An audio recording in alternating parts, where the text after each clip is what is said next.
How's it going, everybody? And welcome to another edition of the Hoop Jack Podcast Series. I'm your host, Christopher Armstead. With me is my man, LeVar. What up? Here for another good week of basketball content. You know, we're keeping growing, going strong, everything like that. First thing on the docket, and it was yesterday, kind of give our prayers, is the anniversary of the horrible crash that killed Kobe Bryant, his daughter Gianna, and 7 others, including the Altobelli family and the Chester family. Both those girls, including Gianna, were on the same Mamba squad that Kobe was the coach for. Right. You just kind of imagine, a lot of what ifs in that situation. I mean, a whole lot of what ifs because those girls was nice. That whole team His was. daughter, everybody, yeah. The whole team was probably going to be D1 offers and everywhere. It's just crazy. It still, to this day, it still stings. Because it's just what could have been.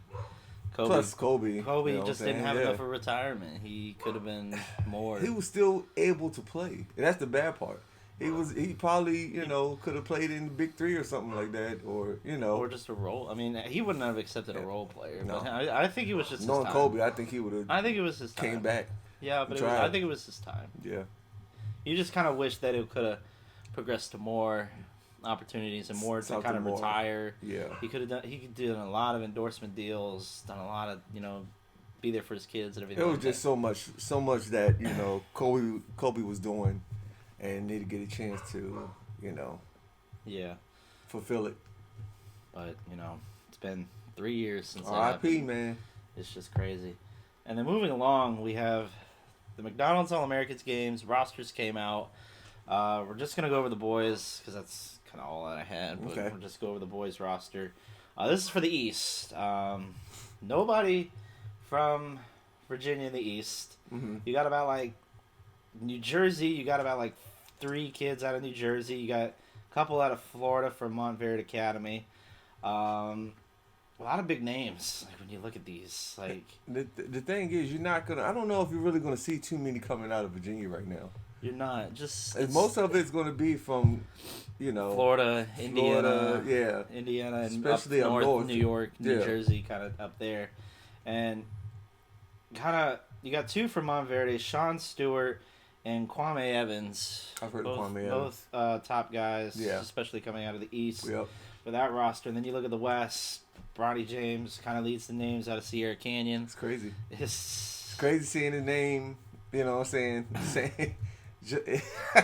I knew he was gonna be good, but I didn't think he was gonna be. You also got Andre good. Stojakovic made the list as well. I'm wondering if he's related to Stojakovic, Peja that's his Stojakovic. son.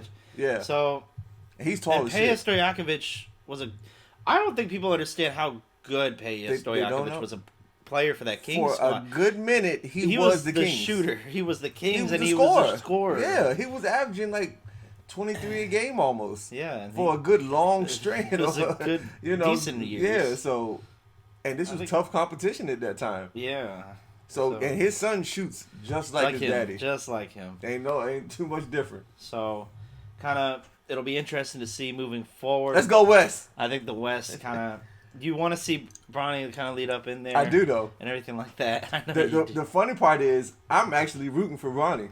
I'm rooting for him to actually be what his dad is in the NBA. I really want him to be that. I mean, is he going to be a one and done?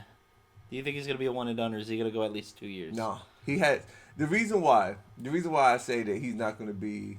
Well, actually, you know what though? I think he will be a one and done. I think he will. He'll probably be a one and done. I was hoping for 2 years. It depends on his first year. He'll be a top 10. No matter what. He'll be a top 10 pick just for the name. Now, Bryce is coming up along with him.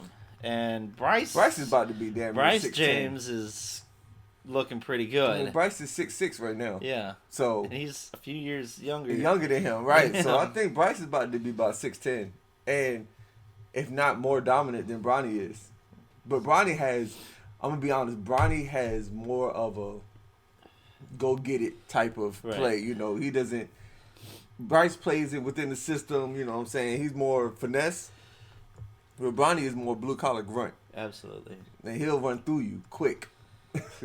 And what's also interesting for what the McDonald's games offers, you kind of see kind of what the All-Star game does. They do like the dunk contest and everything like that Yeah. for both the boys Sometimes the girls, depending on if they can dunk, They don't. and Yeah. they can dunk right at what I don't think a Nowadays, lot of these people girls is understand. dunking though. These girls can hoop. Yeah. Like these girls can get up there with the boys. Nowadays, these girls are dunking. It's crazy They're because working hard to get up they there. really They can dunk. are. Well, I think we got to give people credit for where they deserve and Yeah. everything like that. We're gonna take a quick commercial break, guys. I know that was quick, but we're gonna take a quick break. When we come back, we have our one-on-one Hooper profile with Washington Huskies alumni and overseas basketball pro Noah Dickerson. So stay tuned. Welcome back to the Hoop Jack Podcast series, guys. And today, for our one-on-one Hooper profile, we have a very special guest. We have Washington Huskies alumni and current member of Star Wings Basel in Switzerland. Is that correct? Yeah. We have Mr. Basel. Dickerson. What? Basel. In Switzerland, we have Mr. Noah Dickerson. Noah, it's great to have you on the show. Man, thank you for having me, man. Thank you. So, what's it like right now? Kind of, you've been in the overseas career for the last, I believe it's 4 to 5 years. You've been overseas. Yep, 4 years. You started in Israel with Mm-hmm. Maccabi Ashdod, and then as well as I know I'm gonna get these names wrong with Bowie Herzbaya Basket. Yeah, Harsalia, yeah, uh-huh. And then after your time in Israel, you went to England with I went to Germany Germany. Germany, a team called Bochum in Bochum. And then that was 2 years ago, and then last year I played in England. Last year you played in England, and then right now you are in Switzerland. Yep. So what's been like your experience as far as learning different cultures and kind of understanding the language of everything? I know language barriers got to be tough, but working with a lot of different, kinds of people and learning a lot of different types of cultures within the countries. Yeah, so for me, like I was kind of like raised on it because my mom, she was a businesswoman. She worked on Wall Street, and so she traveled a lot. She traveled everywhere. She's been everywhere. And so one of the things that she told us growing up was like we have to get out the States because that's the best way to learn and to learn about other people and other things. And so she kind of prepared me for being able not like to be able to live in a place where maybe not many people speak English, or you might have to get used to the food and and stuff like that. So it's been pretty easy for me.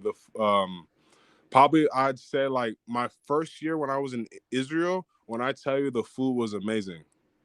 Oh man, the food was great, fantastic. And for the most part, everybody under the age of 40 spoke English. So so the language barrier really wasn't that bad. Just sometimes shopkeepers and stuff like that, but nothing crazy. But and then when I went to Germany and England, so Germany wasn't really that much of a shock at all. And I barely felt like I was in Europe just because I went during the COVID year, and so Germany was really locked down. So I really didn't do anything. I really just gym, supermarket, home, basically. And and so that really wasn't that bad, but like the food wasn't the same. And then when I went to England, England is the closest thing you're gonna get to America, like the closest thing. The hardest thing about England was learning to drive on the left hand side of the road, but other than that, it was I haven't really had the biggest culture shock or anything yet. But like the food in England was really bad. The food here is okay. I you know I talk about food a lot just because like food for me is the biggest indicator of a culture.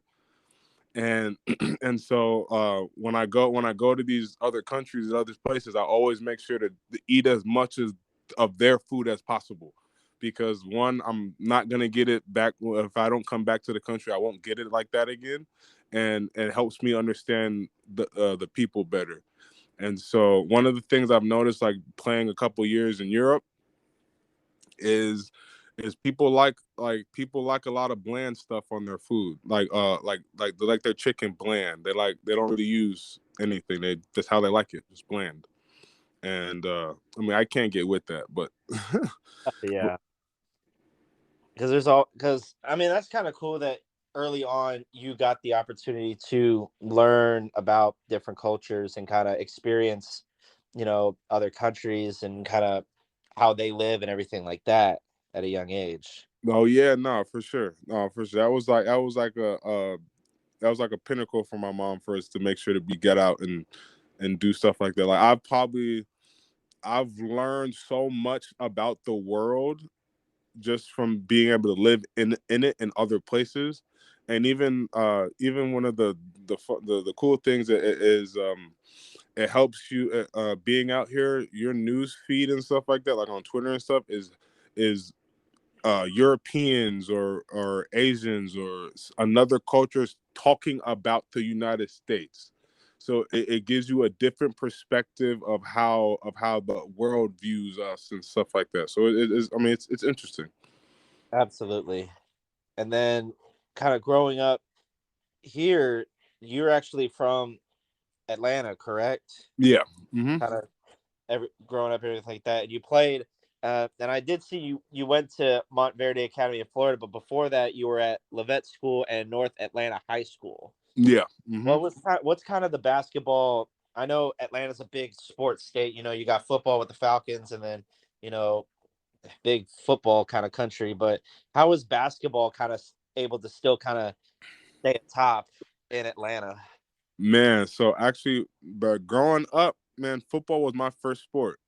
Like I was even like when I was younger. That's why even in college, I was a bigger set guy just because like I love football and I didn't lose the weight until I went pro.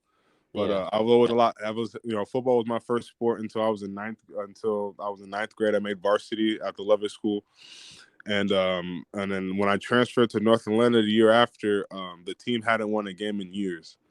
And so I'm like, well, I'm about to play this, And then I had just made the top 100 in basketball, so my mom was like, why do you want to play? And I was like, yeah, you're right, I don't need to. And so I just quit after that. But man, I loved it, man. I loved it. Actually, I got to play with a guy. He right now he's on the Rams. He was on the Rams when they won the ring, but he plays cornerback. But he went to Penn State, named Grant Haley. But yeah, no, football for sure runs it down south. But I was actually lucky because one of my good friends from that school, from the Levis school, his dad was he was at the time, his dad was the majority owner of the Hawks. So I Okay. was I was able to go to all the Hawks games and sit up close and meet all the players and stuff like that. So that was always, that's always cool. Funny story. When I was in seventh grade, I had went to a Hawks practice and I had met all the players. Like I met Jamal Crawford and yada yada yada. And then so fast forward to my senior year, going into my senior year in high school. I took a trip out to Seattle for a camp, and I met Jamal again, and I told him the story, and and so he was like, yeah, I remember you, yeah, yeah, type of thing. And then so I'm like, I just took that as a, yeah, okay, whatever type of, like, he doesn't really remember it, but he goes, somebody asked him after, like, hey, do you really remember him? He goes, yes. And it's just because I walked in with the owner. That's the only reason why. And so it's a funny story, but that's really how basketball really shined through. I was able to be around some great players, some great minds, and you know, it's how the cookie crumbles. And like you had talked about while kind of making growing up and then also building up your game for basketball, like you said, you had cracked the top 100. I can't even imagine that feeling is being one of the top 100 basketball players in the country. And from what I see, you when playing at Montverde, you won the Dick's Sporting Goods national titles in 2014 and 15. And then by your senior year, you were ranked number 52 overall on the ESPN 100, number ninth among power forwards, and number 4 in Florida. What was that kind of feeling coming out of high school, and what were kind of the decisions that you were kind of fielding from schools across the country? Yeah, so actually that's not even where I actually dropped off, because as a sophomore I was 29. Like after my sophomore year I was actually 29th, and then Yeah, I got hurt my senior year. That's really what happened. I missed my whole senior year except for the like Dick's tournament. So that's yeah, one of the reasons for a drop off. But I had, but like But it was nice because I got to. One of the reasons why I went to Mount Vernon was because I wanted to play with some elite players and get better every day in practice. I couldn't do that in Atlanta, Right. and that's what it did, and so coming out of high school, I had a lot of options. I committed 3 times actually. So as a sophomore, I committed to Georgetown, and then Okay. as a senior, I committed to Florida when Coach Donovan was there. But at the end of my senior year, he left and he went to the NBA. And Yeah, so, went to Oklahoma City around that yeah, time. yep, he went to Oklahoma City in April. And then I opened my recruitment back up, and then I only took one visit to Washington because I knew that's where I wanted to be, and yeah, that's where I went. And then the historians from there. But before you had left Atlanta, I did see that you were a part of the Georgia Stars AAU for the Nike EYBL. What was that kind of? What was your AAU experience like, and especially competing in the Nike EYBL? I know that's a big stage, hmm and uh, what can you kind of look at it from back then to what it has grown into now? I mean, what's like seeing it kind of grow? Yeah, no, it's crazy. It's crazy. No, it's crazy. It was like when I was in high school, it was still relatively newer, but like and it was it was the top of the top of everything. But I played 17U for 2 years, so I played up when I was 16. Yeah, So so my first year I played a lot of guys that are in the NBA that were or are in the NBA, like Cliff Alexander, Tyus Jones, Jaleel Okafor, my teammate D'Angelo Russell, Theo. I played against all those that great year, and so and one thing, the game has changed a lot. That's for sure. That's one of the biggest things that I've noticed, especially in AAU, is because when I was younger, like my sophomore year, the highest scoring game was I think 30. It was 30 or 31 by Tyus Jones. That was the highest scoring game in the EYBL. And in my junior year, I want to say it was like 50-49 by I want to say like Malik Monk or like Jason Tatum, one of them. right. And Jason Tatum had a game winner on us that year. It was crazy. I knew he was gonna be. I knew he was gonna be like disgusting. Like, oh, but but one of the things the game has changed. Like kids are a lot better at a way earlier age, a lot more skilled. They're shooting the ball. They're way more athletic. They run faster. They jump higher, and so the pace of the game has totally shifted, like huge. That's like one of the for me that's like one of the biggest factors is just higher scoring games, and not necessarily a lot of foul calls. Just the dudes are just way more athletic now. They can shoot a lot Right. of threes and they can shoot it from a lot deeper. I do see that the game has kind of shifted a lot from the mid range more back then to what is now the three and how far you can shoot it from. Yeah, Um, but like you said, you see a lot of guys starting out younger playing just as soon as they can walk and dribble and everything like that, working on dribbling, working on handles and everything like that. And also, it's just the impact of, I mean, growing up at a time, social media hadn't really been much back. It was still relevant, but it's not as big as what it was now with social media and everything like that. And I know that can be a game changer. oh no, not a huge game changer now. It reaches because anything you put out there can reach anybody in the world. You know what I mean? Yeah. And then so you made your decision. You go play for the Huskies in Washington. What was it like, kind of getting as a freshman? You're because you were able to start your freshman year. What was that kind of feeling, getting that immediate trust from the coaching staff, saying go out there, represent the Huskies? um, it meant a lot. It did. I was still young. I was 18, and but one of the things is one of the reasons why I went to Mount Vernon was to be ready for that situation. You know what I mean? And so that's why it wasn't. I went through practices like how they practice. Speed of the game was is as fast as it was type of thing.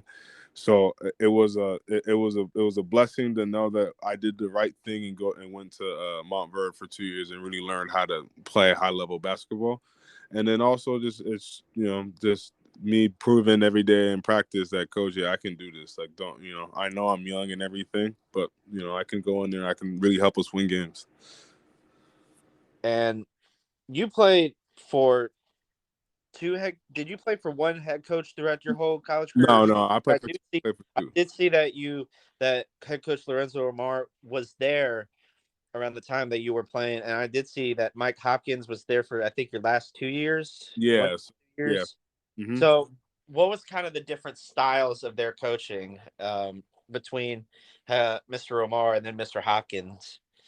The biggest thing was Coach Hop came from Syracuse, and so they're like he was a big money spender. Like he was, Right. I never got so much food like in my life. I always have food. Always any time of the day in my refrigerator. Like we got breakfast, lunch, and dinner. Like Dang. that's one of the big He kept immediately he like. kept, he kept you well fed. Oh no, man! Like immediately, that was like immediate change, and so a nigga and oh, my bad, my bad. All right. Um, but and so immediate change, and so that was that. But Coach Romar was a lot. He was old school. He was real old school. So we couldn't like if our hair got to a certain length or looked too bad, he made us cut it. We couldn't really have beards and mustaches or facial hair. Um, and if we cursed in practice, we'd have a up and down, up and back. And then Coach Hot was more new school. It was a lot more new school with it when it came to stuff like that. He really wasn't, he really wasn't hard nosed on if you curse or not or stuff like that. You just wanted to make sure you got your job done and did it effectively. Were both coaches kind of, I know it's different styles, but we're both able to kind of, I know off on the court wise, two totally different dynamics, but off the court, were both coaches still able to kind of keep you guys, aware, like, hey, let's get our work done. Let's look out for each other and everything like that. Be safe. Yeah, oh yeah, for sure. With Coach Romer had us on a on a way tighter leash. Right. So I mean, dudes were too tired. Dudes were really too tired to really do anything crazy. But once we got older, I mean, again, we got older, so like we probably would have done it anyway because we got older. But we didn't. I mean, but yeah, we made sure everybody got their work done. We never had anybody, and everybody graduated. Everybody was eligible. Like it was pretty much the same messages. But but we with Coach Hop, he just didn't have us on like such a tight of a leash. Right. And some ways it different coaches, different strokes for different coaches, and I know that one way is different than the other, but both lead to can lead to different results, good and bad. But it's good to hear that even though both had different strategies, they both helped you along the way. No, yeah, most definitely. I learned. I mean, I from each coach, each everybody's different. I took something from both of them. So Right. And then when I looked at you, because you had graduated from Washington in 2018, 2019. yeah, 2019. So what's so and then a few years later the NIL it hits, and college athletes right now are I'm you know sick to my stomach, man. I'm sick to my stomach. and I can't even imagine the feeling that you have right now with the fact that, oh, if that they had just done it earlier. And what stinks is that colleges were making money off the athletes regardless, but what would have been what would have been like to kind of get those opportunities while you were at school? And I know the Pac-12 at that time was still pretty big. Oh man, What dog. kind of with that? I mean, it can be a blessing and a curse at the same time, because the fact that you guys would have been making money, but at the same time, would it have affected, how you treat the game and everything like that? I don't think that. I think it would have just been better just because we wouldn't have been. I mean, like I said, we were all broke, but we had fun. Right. We was all broke, we had fun, but man, it would have changed the game because we were so we were the last team that went to the NCAA tournament. at UW.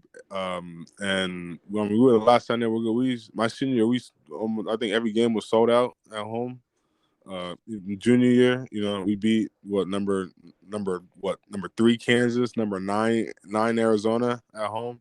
You guys went Greek that year. Oh no, and we didn't make the tournament. Oh my gosh, that was crazy. We lost. Yeah, but Cal beat us. Yeah, and so, but yeah, it would have been. Every day I'm like, dang, that's crazy. That's crazy. I can tell, like when I talk to a lot of the older players, it's what could have been, but at least now you're taking the advantage of overseas. And I do see that you are working with Boosted Biz, with slogan "We only shop in the produce section." Mm-hmm. What was what was kind of the reason behind that? And I love it. We only shop in the produce section. What was kind of the inspiration behind that? Oh, my coach, my junior year. My junior year was probably my best year of basketball ever. I guess I was the first team All Pac-12 that year. But Right. my assistant coach, Coach Dollar, I love him to death. He used to. I've never had a coach be more on me to be great than him.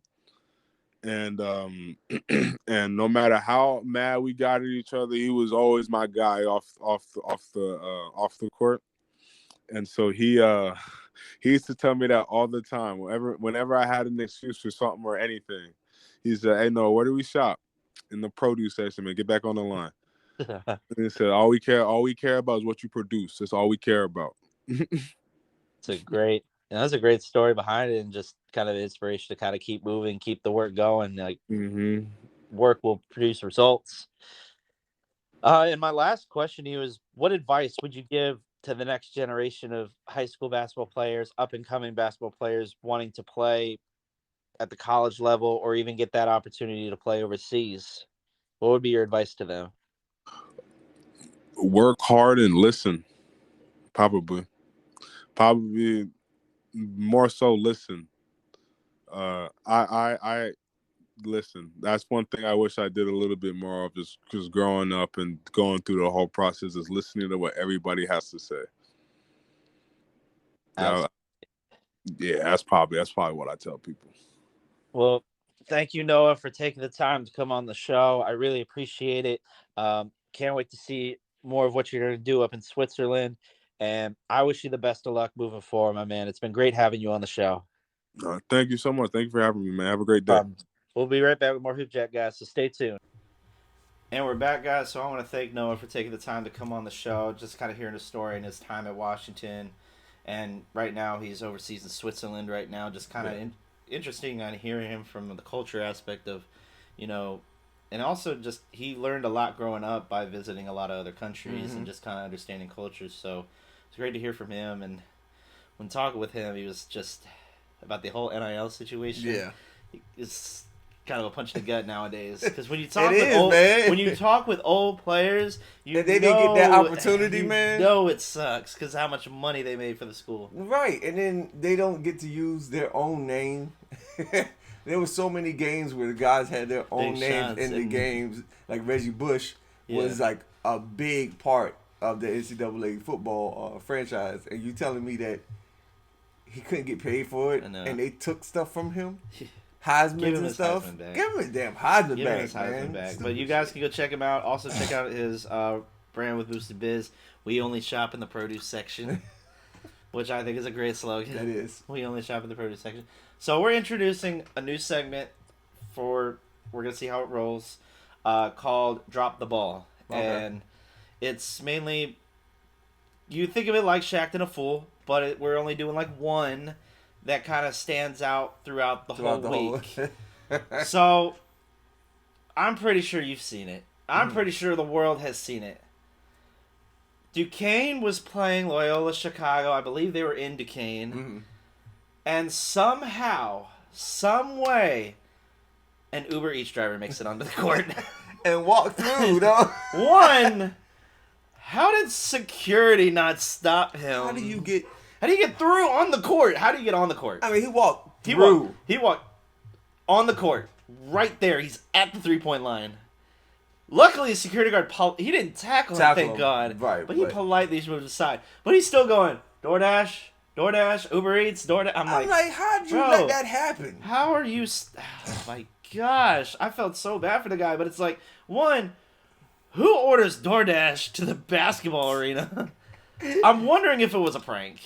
I don't think it was. Actually, it had to be. It had to have been. Ain't no way that no way. But the thing is, ain't no way he knew it. He didn't know a basketball game was going on and walk onto the court. There ain't no way you could play that Dipsy. clueless. Yeah, that Dipsy. There's no way. That shit's funny though. But it was just such an oddball thing to see because it's like you thought you saw everything that could happen.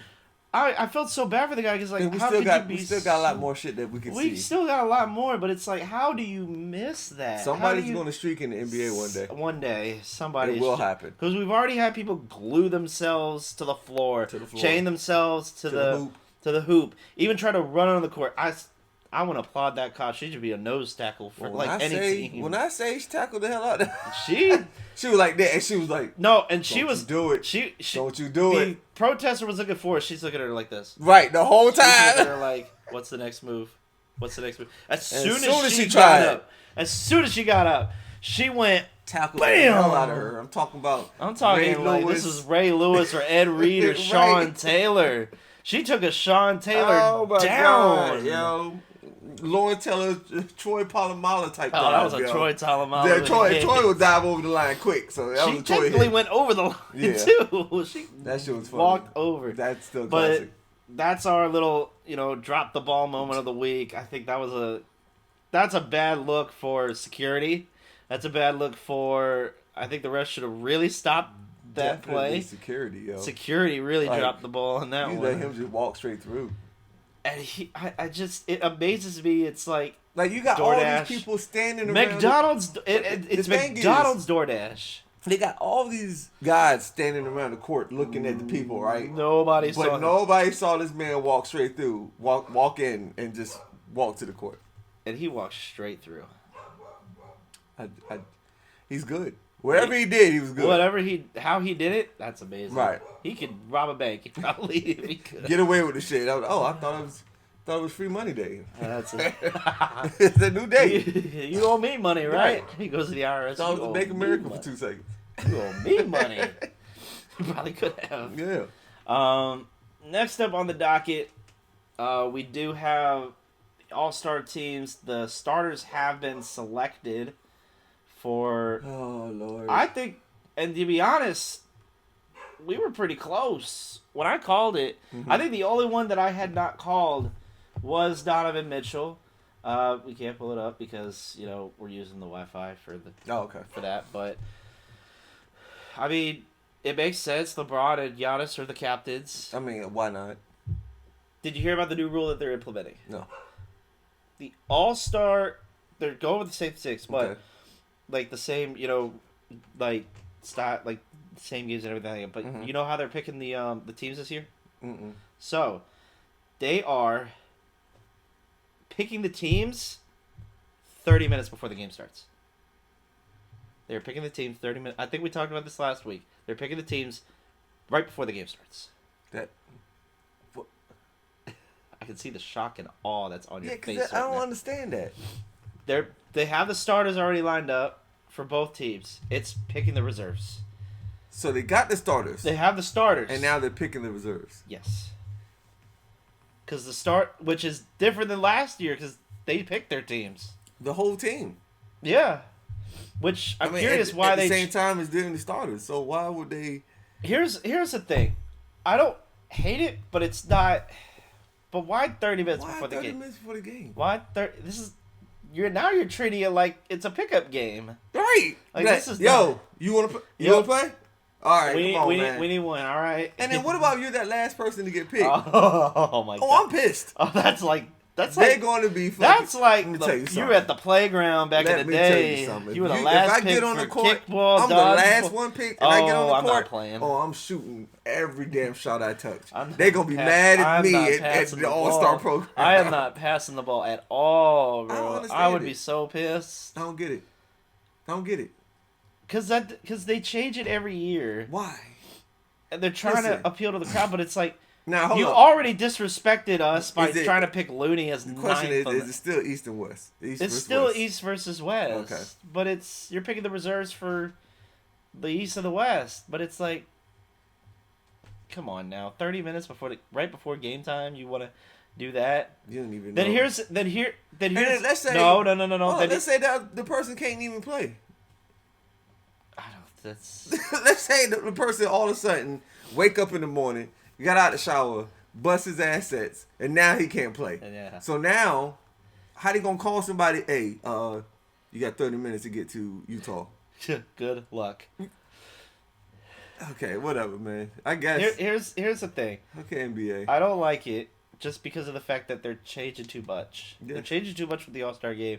It's the same reason what they've been changing the Pro Bowl. Right. It's not entertaining. You know, the only thing that they've probably gotten better at was the 3-point contest and the skills challenge. Bigs versus guards, that was actually decent. I like the skills challenge though. The All-Star game is just. And of course, I think we all love adding, the 3-point contest. Adding the Elam ending was a little bit better for the All-Star game. They added the Elam ending. The dunk contest has kind of gotten downhill. I think our idea of TikTok of like pro dunkers for cash prize should be it. Yeah. But bring the pro dunkers in, yo. Bring the pro dunkers in. I think this NBA dunkers. That shit would be that would be the shit. That would be great. You get Jordan Kilgannon versus John Zach LaVine or John Morant. Yeah, now I'm gonna tell you, Jordan and Zach going at it. I look at that shit. Yeah. Put Gordon in there. I definitely would look at that shit. I would watch, yeah. Yeah. And then here's what they definitely need to bring back, and they need to bring back players just wear their own team jerseys. Please. Because I'm tired of these all-star jerseys. It's like, hey, no one's gonna buy those. Look, nobody's gonna buy them first. Well, somebody will buy them. Somebody will buy the jersey. But I need those classic colors versus white jerseys. You know what I'm saying? Like have your team jersey on. That shit was hot. Yeah. I used to love that, yo. Like you saw like MJ had his jersey, Kobe had his jersey, right. Grant Hill with the classic Pistons jersey. You know, not everybody knows all of the NBA players. You know, if you don't really look at the NBA, you don't know who this guy is. So you just see him in the All-Star jersey. If you see what team he's on, then maybe that might show some interest. You know what I'm saying? Yeah. Might want you to look and see, hey, he's from my team. But it's just kind of crazy. Saying. They're adding more and more stuff. They're trying to, see what's hitting. But I think what you need to do, try hitting it with the classics. Try it. It can't hurt. You're not just appealing to a new crowd, but you're also trying to retain the old crowd. I think the next generation wants to see what they missed. Yeah, and with all the money generated, why don't you just have the East versus West, of course, blah, blah, blah, and then have whoever wins, that team gets a hell of a money. Or at least... Whoever wins, that team could get the home court. That conference gets home court. That shit would be hot. I think for the finals, yeah. Yeah, I would definitely play hard because baseball does it for the World Series. Mm-hmm. You go American League, National League, whoever wins gets home field advantage for the World Series. Right. Do the same thing with the NBA playoffs. Mm-hmm. Whichever conference wins that All-Star game gets home court advantage for the finals. Because that would make a lot of difference. That would make people play hard. They're going to play harder. Play harder, yeah. And then, like I said, even if it's a cash prize, because like I said, they're generating a lot of wealth off of this. If it's a cash prize, have the team win a certain amount of money, they're going to play hard. They're getting paid just to make the All-Star team. Absolutely. And then after they make the All-Star team, I guess it is like another cash prize they're getting. But I'd rather, equal it all the way down. Well, hey, if we win, because it would be better. It would actually mean something. Like the whole, and we talked about this. The Pro Bowl is waste. Mm-hmm. It's a waste, and they're not playing for nothing. It's basically a free trip to Hawaii. Yep. Which, granted, I would take too. Yeah, I would take it, but it's basically like you're just playing dodgeball. Yeah, I missed the games. I remember the skill challenge they used to have with the football players. And that was decent. Yeah, with the quarterback, Yes. see who could throw the furthest and stuff like that. Yeah. I or want through bring a that target. shit back, yo. Please, that would be hot, The yo. obstacle course is okay, but I think you gotta, you know, you just gotta kind of look back at what was popular. Yeah, they had and the strength contest, all of that Yes. shit. I want that. Bring that back. Bring that back because it would be interesting. Yeah.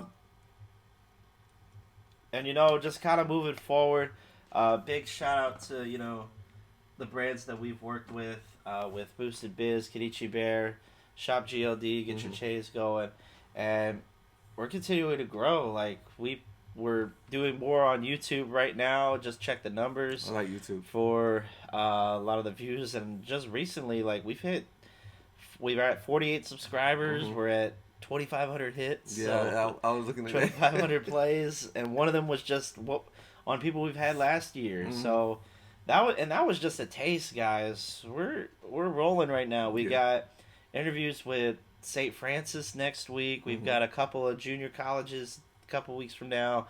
We're trying to get more. We're small, but we do this out of one bedroom, but it's just. True. It's it's a system. It works. It works. Where growth is where it's at. Growth is. Hey. Growth is where it's at. Yeah, I'm about to say growth is where it at. That's the main thing is growing. And I saw this quote, and I saw it on TikTok, but it was just kind of inspirational. It's like, if you don't have front row seats to my struggle, don't expect VIP seatings for my success. For your success, you damn right. Because it's if you're not here, we've worked for the seats for the struggle. If you didn't watch us for the first episode when it was I didn't even edit, right? And I've been working trying to just get content out there. Worked so hard to get interviews times. I work with other schedules. Like honestly, guys, if I wasn't like trying to if I had some extra money, then I definitely would be working more for this. But it's like this is extra time that I have, given, and it's a brand that. I'm happy to have, and it's, and we work so hard, and who knows who wants to pick this up. True. Who knows? Like, we're going to try to do not just players, we're going to try to do coaches. I'm going to try to see if I can get more people. I know it would just be the 757 area, but 757, you guys, is a very underappreciated area for basketball. It is. For both, from middle school to high school. Like, and I checked out the middle school games, championship games. Middle school basketball, VB for the VB Salem and I'm about to say I was there. That was that was a big game. The thing is, these boys is playing like they already in high school. They play like they already in high school, and it was crowded and it was live. It was live, and that's the thing. Basketball is getting bigger out here. Yeah, a lot bigger than kind of what it used to be. Compared to I think back in the day, but it's getting big. But it's getting big, guys. So you got to watch out. We're gonna try to do more, and I'll try to reach out to more personalities that we could try to have on the show. But just keep showing support however you can. We're slowly growing. We're slowly getting better. Again, check us out on. You can check it out on our logo. We got YouTube, Facebook, Instagram, Spotify, Apple Podcasts. We're here and we're growing out every day. You can also check out, we get our merch line out there, get some great deals on headphones and jewelry, courtesy of both Kenichi Bear and Boosted Biz.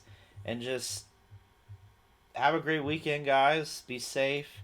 Try not to do anything stupid, because, that's a lot of us. Keyword is try. Keyword is try, and keyword is try. Keyword is try. Yeah. That's basically at the end of the day. Yeah, because also, a lot of people going out to that new casino. Oh. It is nice.